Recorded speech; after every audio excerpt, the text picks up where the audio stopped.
Good morning. हम देख रहे हैं भक्ति काल। पिछली तासिकाओं में हमने भक्ति काल की पृष्ठभूमि देखी।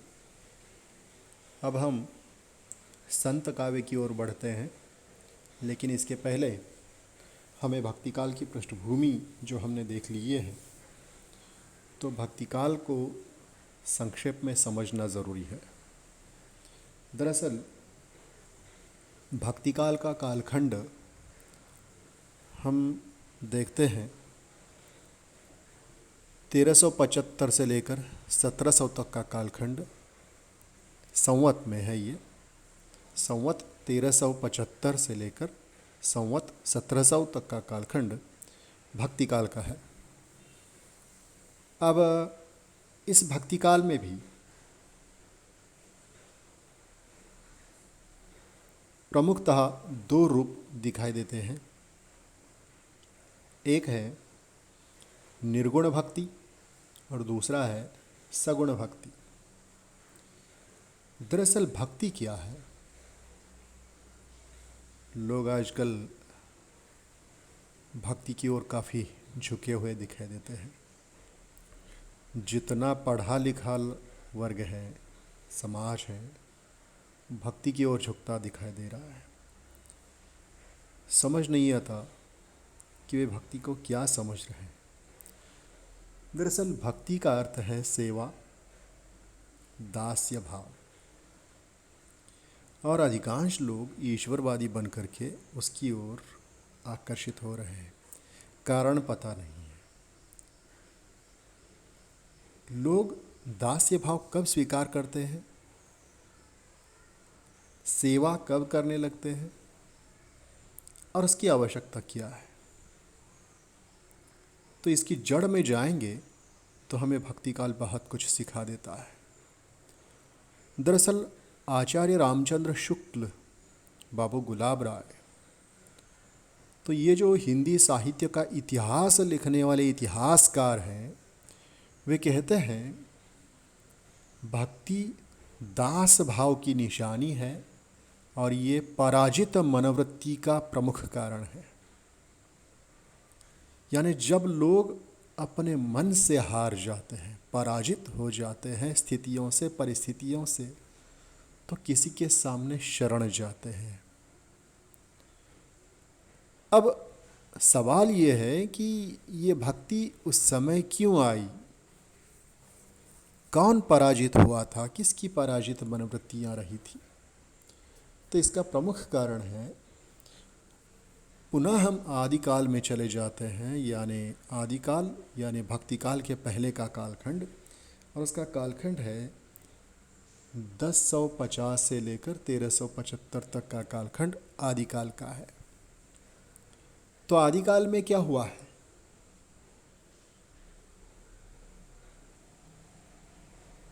आदिकाल से भी पहले हम देखते हैं, यानी 7वीं 8वीं 9वीं 10वीं सदी तक का कालखंड देखें तो वो बाध्यकालीन ज्ञान का चरम काल या युग रहा है।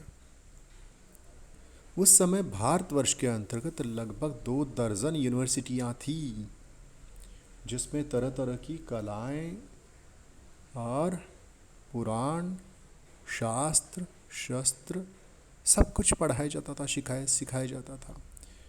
और इसीलिए तो कहा जाता है कि भारत का प्राचीन इतिहास काफ़ी सुखमय, मंगलमय था। या जहाँ डाल डाल पर सोने की चिड़िया करे बसेरा, वो भारत देश है मेरा। तो वो डाल डाल पर सोने की चिड़िया उस ज़माने में बसती थी। लेकिन जैसे ही हम देखते हैं 10वीं सदी तक आते आते उसको ग्रहण लग जाता है। आर्यों का आक्रमण था, मुग़लों का आक्रमण था, राजा महाराजाओं की आपसी पटती नहीं थी, और इसमें षड्यंत्र होने लगा, घूसखोरी होने लगी, और किसी भी संप्रदाय या विचारधारा में घुस करके उसको अंदर से तोड़ा जाने लगा था। नतीजा उस समय की अधिकांश यूनिवर्सिटियाँ, विद्यापीठ भी ध्वस्त कर दिए गए।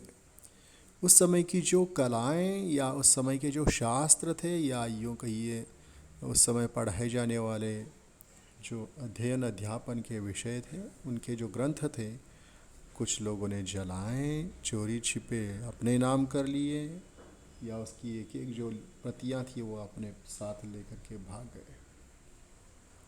और इस तरह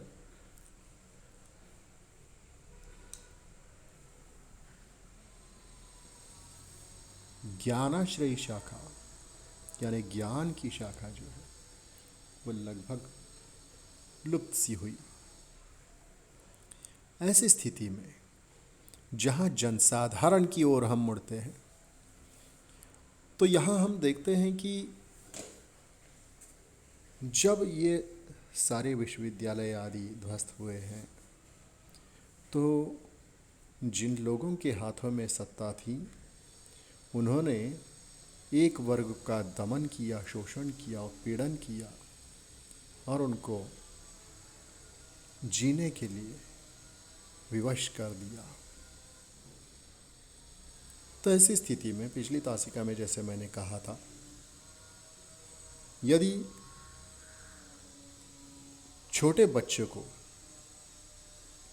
उसके मित्र, समाज के लोग पीटते हैं, तो शिकायत लेकर माता पिता के पास आता है।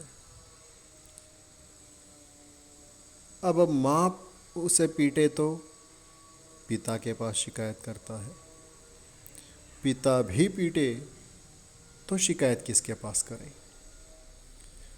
तो भारत की जो आम जनता थी, साधारण जनता थी, उनकी हालत ऐसी ही थी। आज भारत की स्थिति वैसी ही है। अब मान लीजिए कि भारत में कोरोना के कारण सब कुछ बंद है, और इसलिए जहाँ किसान मजदूर हैं भूखों मर रहा है, उनकी रोज़ी रोटी छीनी गई है कोरोना के काल में, अनेक कंपनियां बंद हुई है, लोग पर्याय ढूंढ रहे हैं लेकिन मिल नहीं रहे। तो जिन्होंने कर्ज़े लिए थे वे उसके हफ्ते नहीं भर पा रहे हैं, किसी से लेन देन की है तो वो दे नहीं पा रहे हैं, और कई लोग तो इसमें आत्महत्या कर रहे हैं। यानी आम जनता काफ़ी पीड़ित है, उपेक्षित हैं और दलित हैं। दलित यानी जिसका दलन होता हुआ है, आर्थिक, शारीरिक, मानसिक रूप से जिनका शोषण होता है, वे सारे दलित हैं। तो ऐसे जो लोग वर्ग हैं, उनकी स्थिति आज में हम ऐसे देखते हैं, ऐसे जैसे कि टैक्स की मार पड़ रही है, जीएसटी की मार पड़ रही है, और उसके साथ साथ हमने देखा है कि ये जो महंगाई प्रचंड रूप में बढ़ी हुई है। हम देख रहे हैं कि जो 60 रुपए के इर्द गिर्द पेट्रोल चलता था, आज 110 रुपये हो गया है। जहां गैस, घरेलू गैस जो 400 रुपये थी, आज 1000 रुपये के पास पहुंच चुकी है। जो 5 रुपये या 2 रुपये पाव किलो में सब्जी मिलती थी, आज कम से कम 20 रुपये पाव किलो बन चुकी है। और ये पिछले केवल 8-10 सालों की ही ये कहानी है। तो सोचिए 10वीं सदी में या 14वीं सदी में क्या स्थिति रही होगी। तो ऐसे समय, उस समय का जो समाज है, जनता है, आम जनता है, वो पीड़ित है, उपेक्षित है। उनको कोई मजदूरी ठीक से नहीं मिल रही है, उनका सामाजिक जीवन में सामाजिक स्तर कुछ ठीक नहीं है। तो ऐसी स्थिति में वे लोग खाए क्या, रहे कहाँ, जाए कहाँ, क्या करें। बड़ी शोचनीय परिस्थिति है उनकी। और ऐसे समय जब उनको न पढ़ने का अधिकार है, न बोलने का, न खान पान करने का, न खेती बाड़ी करने का, है तो केवल गुलामी।